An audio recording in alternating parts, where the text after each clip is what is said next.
I live in a society that tells my rapist he did nothing wrong. The countless nights he stole my dignity and coerced me into acts I didn't agree to. Left me in positions that made me feel naked even when he left me battered and bruised with my panties on. Set a frigid cold in my bones only a monster could breathe into me. And don't you dare tell me monsters don't exist, because I've got skeletons in my closet he left behind to threaten me, because only a monster could rape me every night and tell me he loved me smiling while you pat him on the back for getting laid. And there are slack-jawed demons in committee hearings dictating my body, telling me I wanted what he gave me, or what happened wasn't legitimate because men in suits making six-figure salaries know more about what happened in that bedroom during those dark nights and those blinding bright days than I ever could.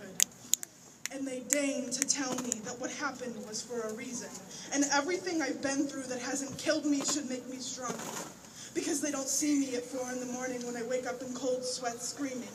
Because the dampness of my bed feels the way it did in his on the nights he broke me with his spit and his sweat and his semen that seemed to be more important than my sanity.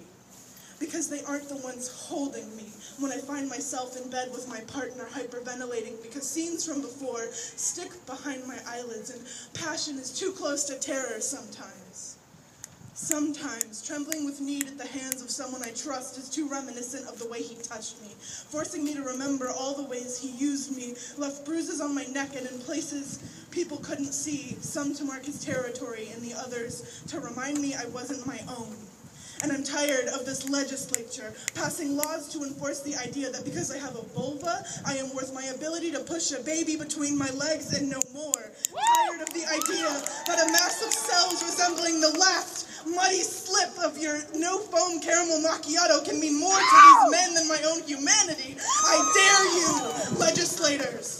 Tell me it was good for me, while you let me grip your hand, crushing your fingers as the wave of anxiety beats into my chest. A tempo my heart can't keep up with, so it screams a pain into my lungs and they seize up when I hear mention of his name, or find resemblance of his in the face of a stranger.